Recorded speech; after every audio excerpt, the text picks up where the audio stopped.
I grew up as the middle child in a loving Catholic family. My parents were constantly shuffling us back and forth from their restaurant to multiple practices, swim meets, theater auditions, choir concerts, church, and various organizations. I was involved in everything that I was allowed to be involved in. At a young age, but most noticeably in grade school, I started exhibiting very severe obsessive-compulsive behaviors and obsessive thought patterns. One of those obsessive thoughts is, if I do the wrong thing, I will never be forgiven. This thinking didn't ever keep me from doing the wrong thing, but instead created a severe sense of fear, guilt, and shame, which I've carried on into adulthood. Coming from my family's religious upbringing in combination with the struggle with OCD, I developed a severe obsession with sin. In my high school, I was weird. I didn't cuss, I didn't steal, I didn't drink, I didn't smoke, I didn't do drugs, and I definitely didn't have premarital sex. And I became very judgmental of those who did. I had developed a sense of empowerment by refusing sin, so by my senior year, I had become obsessed with abstinence. I thought God had called me to be an example and to prevent others from having sex out of marriage. After high school, I carried on the same obsession, but this time, that sense of empowerment started to feel like a cross I didn't want to bear. The people that I knew that didn't cuss, smoke, drink, or have sex was down to zero. Instead of being a normal high school kid with like-minded peers, I was entering my 20s, finally alone, and feeling like an outcast. I felt very disconnected from my friends because no one was like me. I started struggling with self-isolation and bulimia, which lasted for 4 years. During this time, I never had a boyfriend, although I'd been obsessed with wanting one since the 3rd grade. I honestly thought I didn't deserve one because there was something inherently wrong with me. After my first kiss at 21, started my series of abusive relationships for the next 9 years. I loosened up my views on alcohol, and during that time, I started dating a guy who I was close friends with in high school. He knew my viewpoint on virginity, but one night, he didn't care about what I wanted for myself anymore, and he took that away from me. I was so desensitized at the time that I didn't even know it happened. The thing that I fought so ferociously to protect was ripped away from me. It was like my whole life up until that point was now a waste.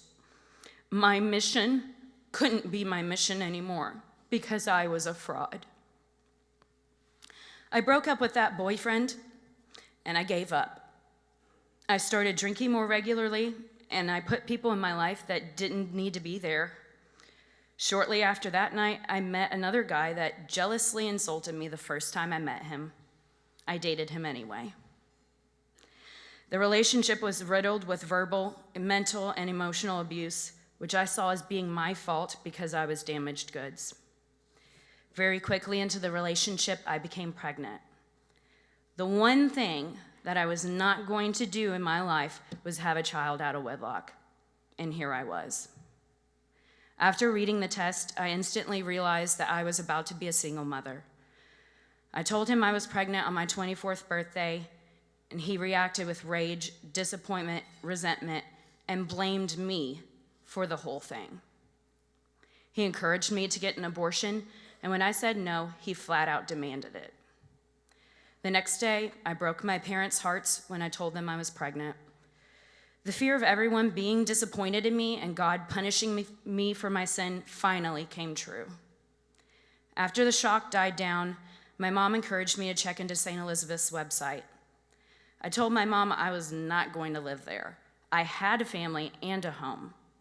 She said that they offered more than just housing. They had counseling for women in my situation and that I needed to do it.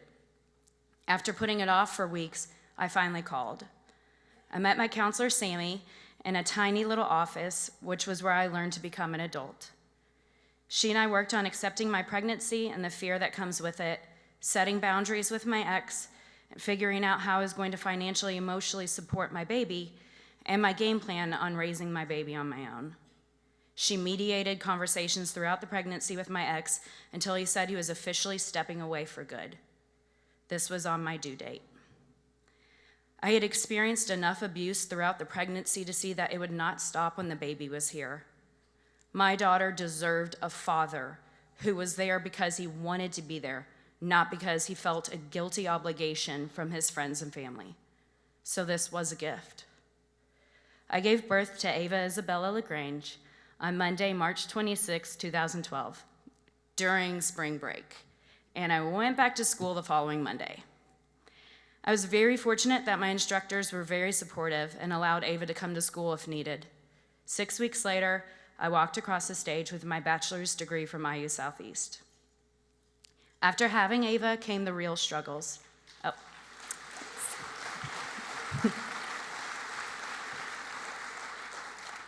After having Ava came the real struggles. Finding a new job, balancing work while finishing up 2 summer classes with a newborn, finding my voice as a mother, and setting boundaries with my family. Parenting got to be too difficult living at home, so I needed a place to stay with just the 2 of us. Sammy approached me after one very frustrating day and said that she had a solution. They were starting an affordable supportive housing program, and since I was a counseling client, I qualified. I felt like the sun had finally broken through the clouds. We moved in 6 weeks later, and during that time, I started therapy with Mackenzie. She and I worked on figuring out a long-term plan for the 2 of us.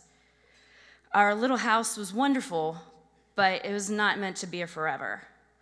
Ava and I had started to outgrow it because babies and little girls come with a lot of things.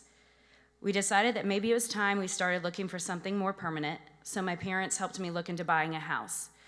But my job as a server didn't look great to the bank, so I couldn't qualify for a loan. We then decided that I needed a new job. I had a college degree, but I couldn't land a job making enough to take care of us. If I made too much, I would lose all the benefits, but I wouldn't ever make enough to afford healthcare, daycare, rent, utilities, and food. I felt like I was stuck in poverty and that the only thing that would save me would be a man or my parents. That was a very defeating feeling. How was I going to take care of us as a single mother, completely on my own? Then by God's grace and a friend on Facebook, I landed my big girl job at the end of that year. And after renting from St. Elizabeth's for 5 years, we finally bought our home. Ava and I have lived in our house for nearly 2 years now, and I couldn't be happier with it. We have a yard, we have a garden, and 3 cats, plus all the stray cats that we feed, just like we always wanted it to be. Through St. Elizabeth's housing, counseling, and case management programs, I was given a safe place to live with my daughter while learning how to pay bills for the first time in my life, learning not only how to deal with my struggles, but how to thrive through them, and how to be independent and raise my daughter on my own. Thank you to my family for being here. Thank you, Sammy, for driving from Chicago to be here. And thank you all for inviting me to speak and listening to my story.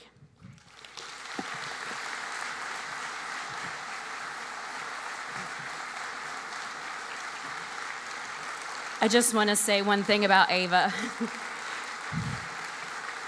When we got here tonight, she said, where's St. Elizabeth and when do I get a meter? And she said, oh, she's 40? Happy anniversary. Is that weird?